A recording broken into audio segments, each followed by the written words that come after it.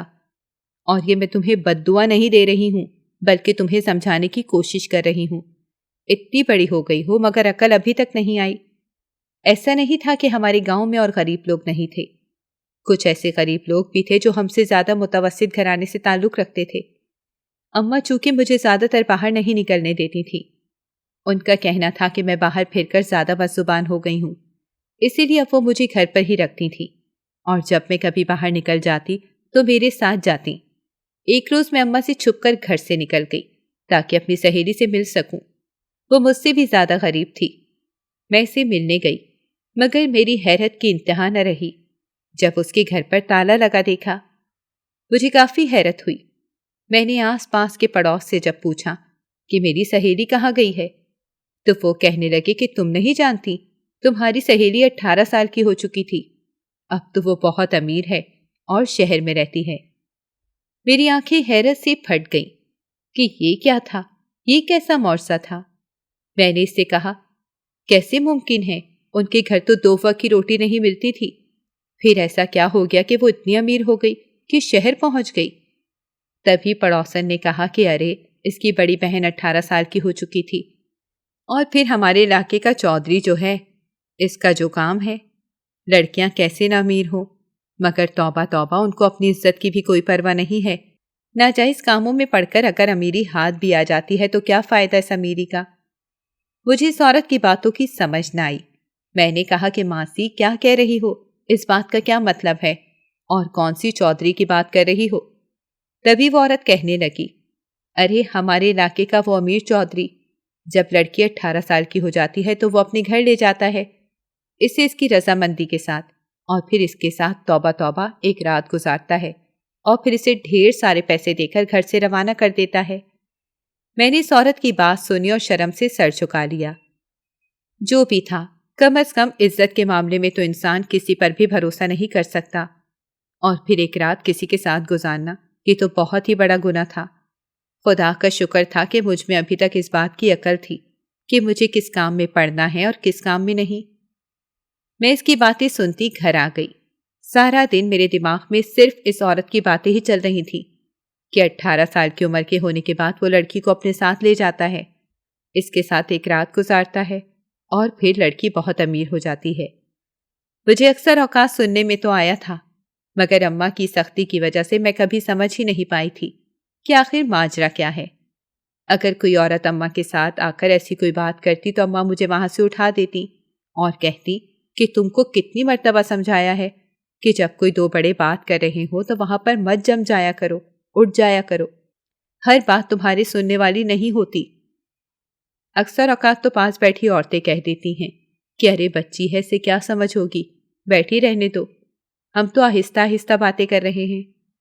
مگر اماں نے کبھی بھی اس بات پر کوئی رسک نہیں لیا تھا۔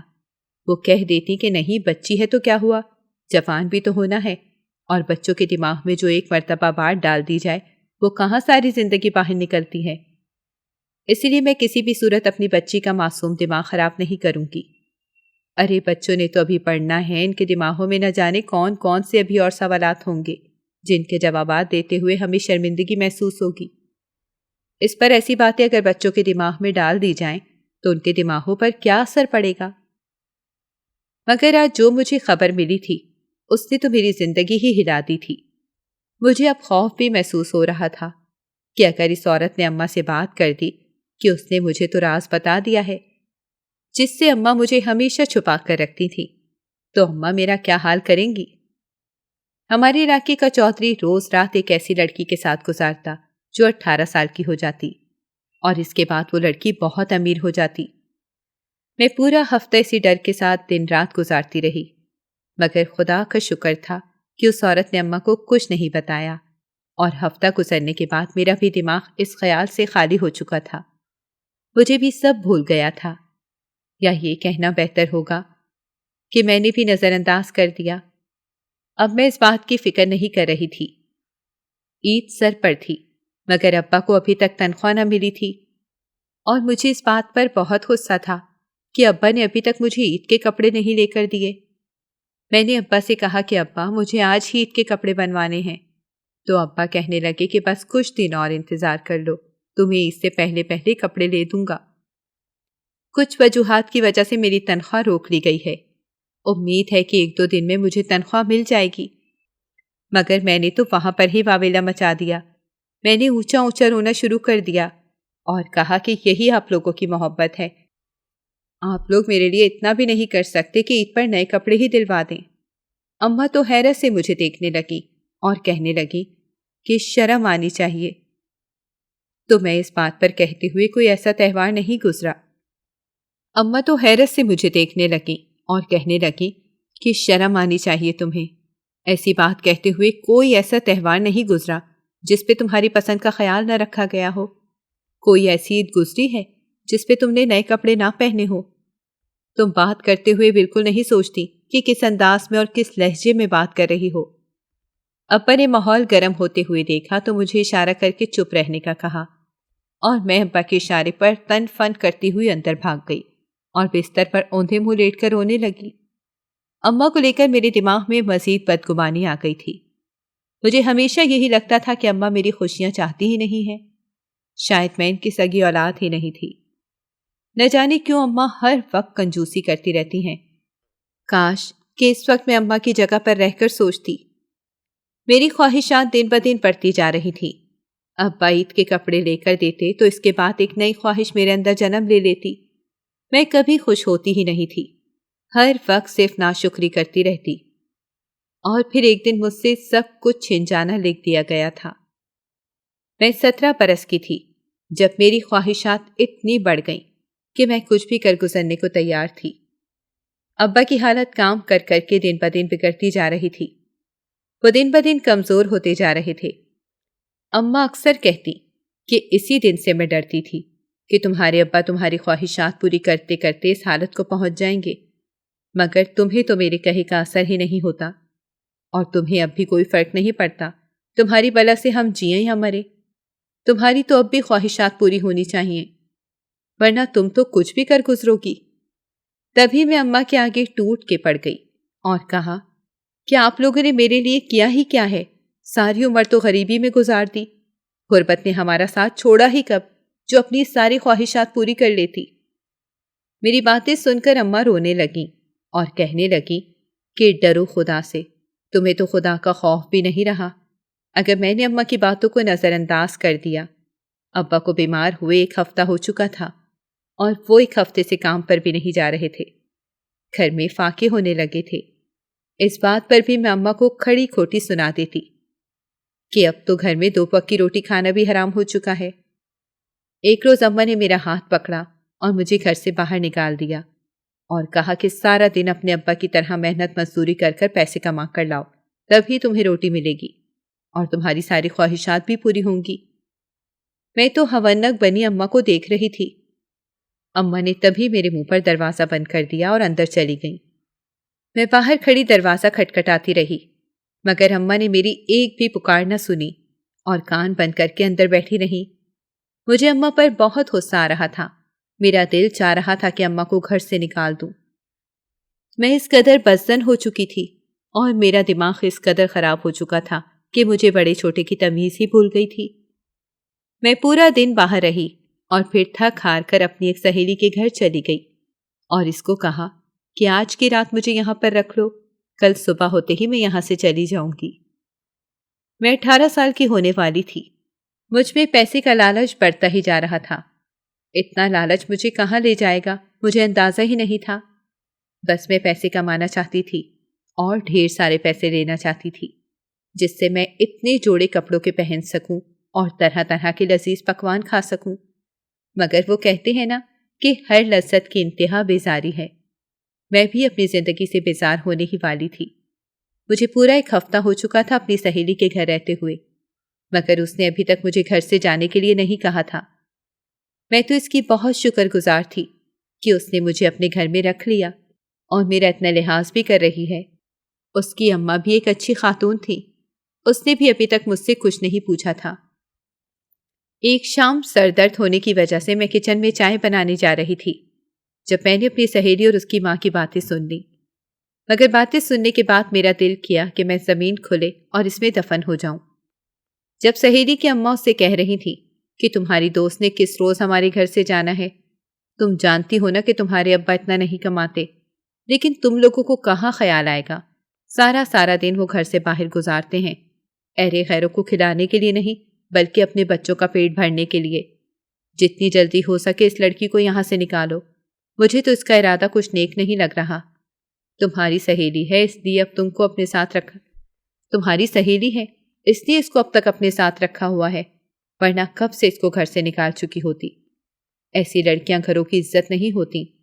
ارے جو اپنے ماں باپ کا گھر چھوڑ آئے، جس کے باپ نے ہمیشہ اس کی ہر خواہش پوری کی، وہ یہاں پر کب تک ٹکے گی؟ جب دل کرتا ہے اٹھ کے کچن میں پہنچ جاتی ہے۔ یہ سب اب مجھے منظور نہیں ہے۔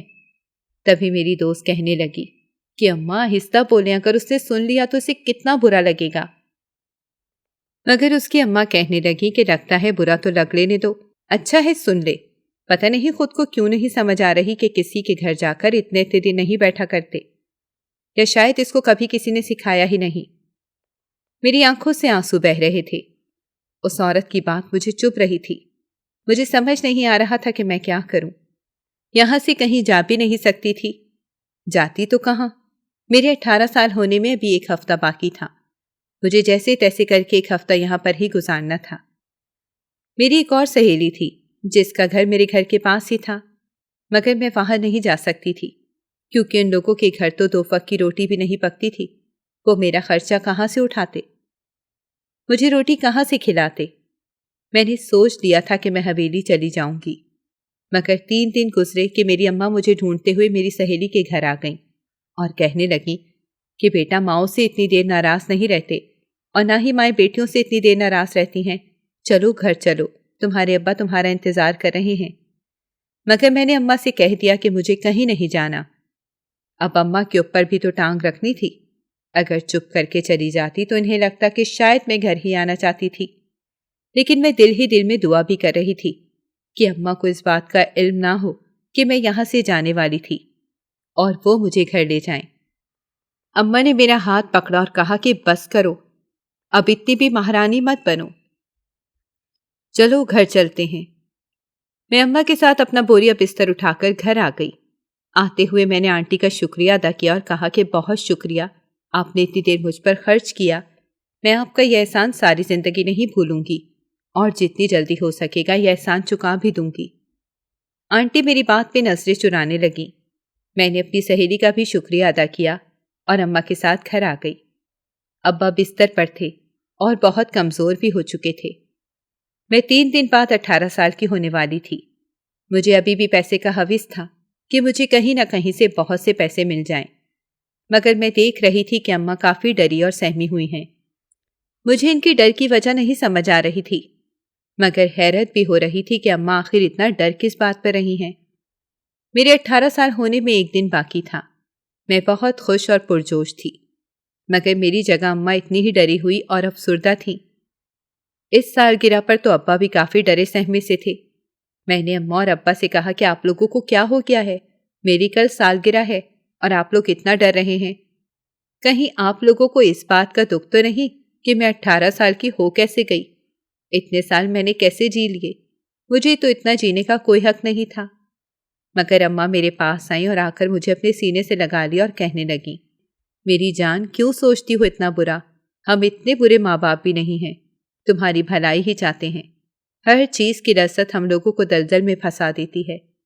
ہم جانتے ہیں کہ ہم نے تمہاری ایسی خواہشات جو بہت مہنگی تھی وہ پوری نہیں کی، مگر ہم جس قابل تھے ہم نے پوری کوشش کی کہ ہم تمہاری کوئی بھی خواہش کو رد نہ کریں۔ اگر آج ہم اس سب کے بدلے تم سے کچھ مانگیں تو کیا تم ہمیں وہ دو گی؟ میں اماں کی اس بات پر حیران ہو گئی اور ان کو حیرانگی سے دیکھنے لگی۔ سمجھ نہیں آ رہا تھا کہ اماں کو کس بات کا کیا جواب دوں۔ مجھے تو یقین نہیں آ رہا تھا کہ اماں مجھ سے حساب مانگ رہی ہیں، وہ سب کا جو ان لوگوں نے میرے لیے کیا۔ میں نے طنزی انداز میں اماں سے کہا کہ ٹھیک ہے، بتائیں کیا کرنا ہوگا مجھے، جس سے آپ لوگوں کا احسان میرے سر سے اتر جائے۔ اماں میری بات پر مسکرانے لگیں اور کہنے لگیں کہ احسان تو تم ساری زندگی ہمارا نہیں اتار سکتی، لیکن اگر تمہیں لگتا ہے کہ جو میں کہوں گی وہ تم کر کے ہمارا احسان اتار دو گی تو چلو ایسے ہی صحیح۔ کل تم 18 سال کی ہو جاؤ گی، دوسرے گاؤں میں تمہاری خالہ رہتی ہیں، کل میں تمہیں یہاں سے رخصت کر دوں گی اور تم اپنی خالہ کے پاس چلی جاؤ گی۔ وہاں تمہیں تمہاری مرضی کی ہر چیز ملے گی، جس طرح تم جینا چاہتی ہو ویسے ہی جیو گی، وہاں تمہیں کوئی روک ٹوک نہیں ہوگی۔ تمہاری خالہ تم پر اپنی تمام چیزیں وار دیں گی، تمہیں پیسے بھی دیں گی، جس چیز پر ہاتھ رکھو گی وہی لے کر دیں گی۔ بس تمہیں اتنا کرنا ہوگا کہ کل صبح ہوتے ہی تم اپنے ابا کا سوٹ پہن کر یہاں سے نکل جاؤ گی اور خالہ کے گھر جا کر ہمیں اطلاع کر دو گی۔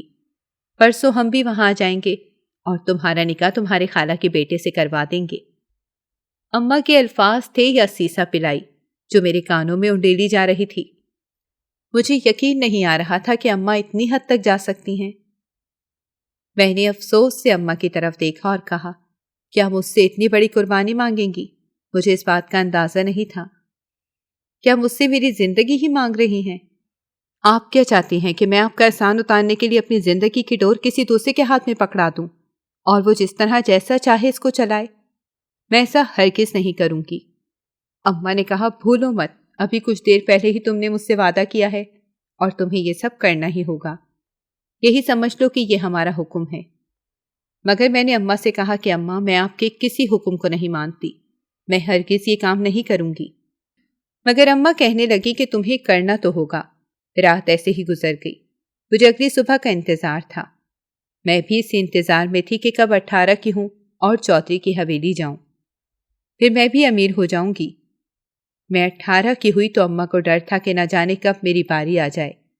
ایک دن اماں نے مجھے ابا کے کپڑے پہنا کر گھر سے نکال دیا اور کہا کہ کہیں پہ بھاگ جاؤ، اپنی خالہ کے گھر چلی جاؤ اگر عزت بچانی ہے تو۔ مجھے رخصت کرتے ہوئے اماں کی آنکھوں میں آنسو تھے، مگر مجھے وہ آنسو نظر ہی نہیں آئے۔ میرے دل میں تو لڈو پھوٹ رہے تھے کہ میں کب حویلی پہنچوں گی۔ حویلی ہمارے گھر سے کچھ دوری پر تھی۔ اماں نے مجھے بڑی سی چادر میں لپیٹا اور کہا کہ چلی جاؤ خالہ کے گھر، چلی جاؤ اور وہاں جا کر ہمیں اطلاع کر دینا۔ اماں کے تو وہم و گمان میں بھی نہیں تھا کہ میں کیا سوچے بیٹھی ہوں۔ تبھی میں اماں کو الوداع کہہ کر وہاں سے نکل آئی، لیکن میں کہیں اور جانے کے بجائے خود ہی حویلی چلی گئی۔ حویلی میں داخل ہوتے ہی مردان خانے میں چودھری بیٹھا ہوا تھا جو اکیلا تھا۔ میں اس کے پاس گئی اور اس کے قدموں میں بیٹھ گئی۔ وہ مجھے دیکھ کر حیران ہوا، خاص طور پر میرے حلیے پر۔ میں بہت خوبصورت تھی، تیکھے نئے نقش، سفید رنگت، اس پر جوانی کا نیا نیا روپ۔ کوئی بھی مجھے دیکھتا تو ایک مرتبہ دیکھتا ہی رہ جاتا، اور یہی حال چودھری کا بھی ہوا تھا، جو میں جانتی تھی کہ چودھری کا بھی یہی حال ہوگا۔ میں نے اس کے پاؤں پکڑ لی اور کہا کہ میں اب 18 کی ہوں اور آج رات یہیں گزاروں گی۔ پہلے تو میری بات پر وہ کافی حیران ہوا اور پھر اونچا اونچا ہنسنے لگا اور کہنے لگا کہ پہلی مرتبہ ایسا ہوا ہے کہ کوئی مچھلی خود میرے جال میں آ کر پھنس گئی ہے۔ تو جانتی بھی ہے کہ یہاں رات گزارے گی، تو رات کو تیرے ساتھ کیا ہوگا؟ میں نے ہاں میں سر ہلا دیا۔ مجھے بالکل بھی خوف محسوس نہیں ہو رہا تھا۔ میں نے اسے کہا کہ ہاں میں جانتی ہوں، مگر اس کے بدلے تمہیں مجھے امیر کرنا ہوگا۔ تو میرے سر پر ہاتھ پھیر کر کہنے لگا کہ ٹھیک ہے، میں تمہیں امیر کر دوں گا۔ اس کا ہاتھ پھیرنا بہت عجیب تھا۔ مجھے ایک منٹ کے لیے الجھن محسوس ہوئی اور دل کیا کہ وہاں سے بھاگ جاؤں، مگر پھر دل میں پیسے کی لالچ آ گئی جس نے مجھے اندھا کر دیا۔ لیکن جو ہی رات کے 12 بجے تو جان نکل گئی جب کمرے میں چودھری داخل ہوا۔ اس کا انداز بہت عجیب تھا، اس کی آنکھوں سے ہوس ٹپک رہی تھی، وہ مجھے عجیب نظروں سے دیکھ رہا تھا۔ مجھے اب اس سے کوفت ہونے لگی تھی۔ میرا دل چاہ رہا تھا کہ میں یہاں سے نکل جاؤں، مگر چودھری آہستہ آہستہ میرے پاس آنے لگا اور آ کر کہنے لگا کہ تم تو سونے کی چڑیا ہو، آج میری رات تو بہت پرسکون ہوگی۔ میں اس کی بات پر دنگ رہ گئی۔ اب مجھے اپنی کی گئی غلطی پر بہت افسوس ہو رہا تھا کہ میں نے یہ کیا کر دیا۔ مجھے یہاں نہیں آنا چاہیے تھا۔ میرے اماں ابا تو اس انتظار میں ہوں گے کہ کب میں دوسرے گاؤں پہنچوں اور جا کر اماں سے رابطہ کروں۔ مگر وہ رابطہ ہمیشہ کے لیے منتقع ہو گیا اور میں نے کبھی بھی اماں سے رابطہ نہ کیا۔ اس رات جو مجھ پر گزری میں وہ الفاظ میں بیان کر ہی نہیں سکتی۔ میں نے ساری رات تکلیف میں گزاری، مجھ پر ساری رات ظلم ہوتا رہا، میں چیختی رہی، چلاتی رہی، مگر مجھ پر کسی کو ترس نہ آیا، اور آتا بھی کیوں؟ میں خود چل کر وہاں پر گئی تھی، اپنی موت کو خود اپنے گلے میں باندھا تھا۔ آخر کو میرے ساتھ یہی سب ہونا تھا جو میں کر کے آئی تھی۔ اپنے اماں ابا کا دل دکھایا، ان کو نہ جانے کیا کیا سنایا۔ میرے ساتھ تو یہی سب ہونا تھا۔ میں ٹوٹی کانچ کی گڑیا کی طرح بکھر گئی تھی اور مجھے سمیٹنے والا کوئی نہیں تھا۔ اگلی صبح چودھری نے مجھ پر چادر ڈالی اور اپنے ایک بندے کو اپنے کمرے میں بلایا۔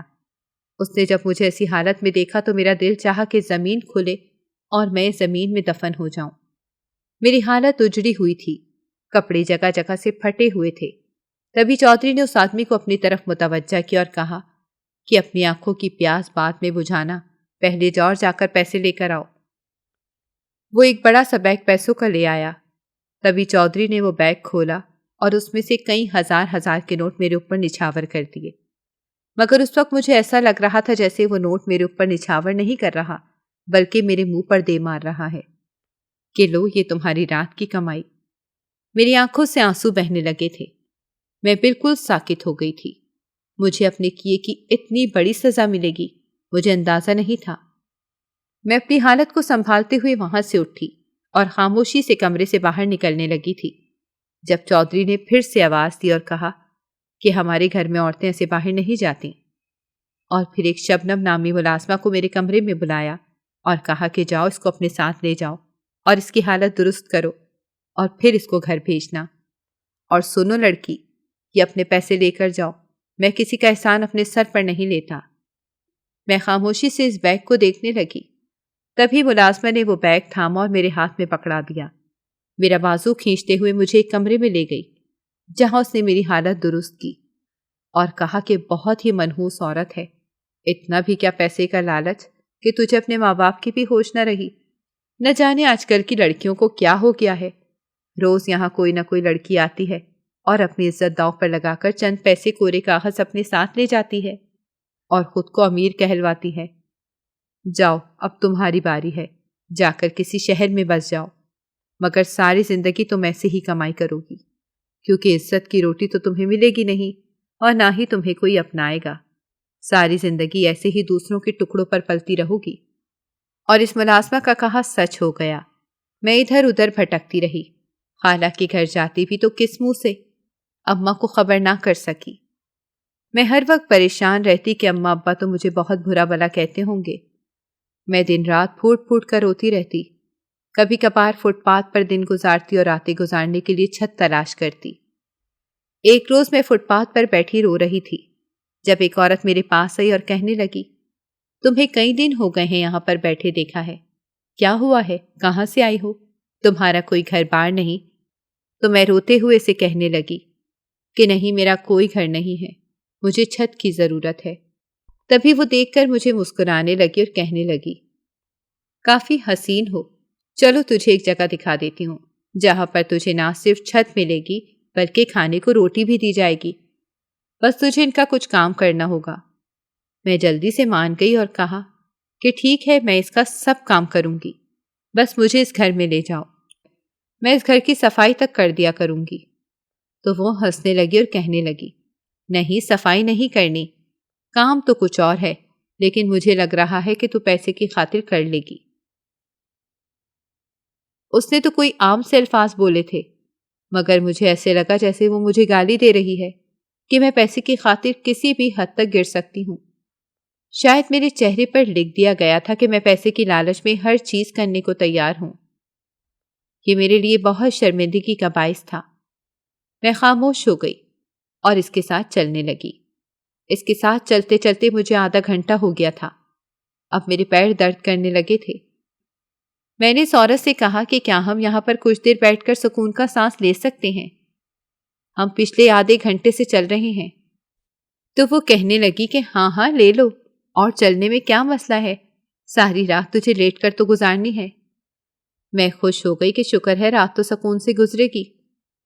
میرے ہاتھ میں ابھی بھی وہ پیسوں کا بیگ تھا جن میں سے کچھ پیسے نکال کر میں کھا لیتی۔ اگر اب مجھے کرائے کا ایک گھر ہی چاہیے تھا اور کام کرنے کے لیے نوکری، مگر اس عورت کا کہنا تھا کہ نوکری اور گھر دونوں ہی ایک جگہ پر ہی مل جائیں گے۔ میں خوشی خوشی اس کے ساتھ چل رہی تھی جب وہ مجھے ایک بڑی سی حویلی میں لے آئی۔ وہ بڑی سی حویلی بہت عجیب طرز سے بنی ہوئی تھی، رنگ برنگے دروازے تھے اور وہاں اور بھی بہت سی عورتیں تھیں جن کا پہناوا بہت عجیب تھا۔ مجھے ان کا پہناوا دیکھ کر ایک عجیب سی الجھن محسوس ہوئی۔ میں نے اپنے ساتھ چلتی عورت کا ہاتھ مضبوطی سے تھام لیا تو میری طرف دیکھ کر مسکرانے لگی اور کہنے لگی، گھبراؤ نہیں، یہ بھی تمہارے جیسی ہی عورتیں ہیں، بے سہارا۔ یہاں کی مالکن نے ان کو بھی سہارا دیا ہے اور وہ تمہیں بھی سہارا دے دیں گی، اس میں پریشانی کی کیا بات ہے؟ اور پھر اس رات کے بعد میں کبھی بھی وہ زندگی جی نہیں پائی جو میرے ماں باپ نے مجھے دی تھی۔ آج میں اس زندگی کو یاد کر کے پھوٹ پھوٹ کر روتی تھی۔ 25 سال یہاں پر گزارنے کے بعد مجھے اندازہ ہوا کہ میں کیا کچھ کھوائی ہوں۔ ایک مرتبہ تک خود میں اس دلدل میں گئی، مگر اب کی مرتبہ مجھے اس دلدل میں پھینک ہی دیا گیا تھا جہاں سے نکلنا ناممکن تھا۔ مجھے ایک طوائف کے کوٹھے پر بٹھا دیا گیا تھا جہاں ہر رات میں رقص کیا کرتی تھی۔ رقیہ بائی کا یہ کوٹھا میری وجہ سے ہی پر رونق ہونے لگا تھا۔ ہر کوئی میرا رقص دیکھنے کے لیے بےتاب رہتا تھا، ہر کوئی میری امید میں لگا رہتا تھا، مگر میں نے بائی کو صاف الفاظ میں کہہ دیا تھا کہ میں صرف رقص کیا کروں گی، اور وہ بھی میری بات مان گئی تھی، جس کے بدلے وہ مہینے کے مجھے پیسے دیتی، 2 وقت کی روٹی دیتی۔ مگر آج اس سب سے مجھے سخت نفرت تھی۔ آج میرا دل چاہتا تھا کہ میں اپنے ماں باپ کے پاس واپس چلی جاؤں اور وہ جو مجھے روکھی سوکھی روٹی دیں تو میں بسم اللہ پڑھ کر شروع کروں اور الحمدللہ کہہ کر ختم کر دوں۔ مجھے ناشکری کی سزا مل گئی تھی، میں نے کبھی بھی شکر ادا نہیں کیا تھا، اس لیے رب نے مجھ سے سب کچھ چھین لیا۔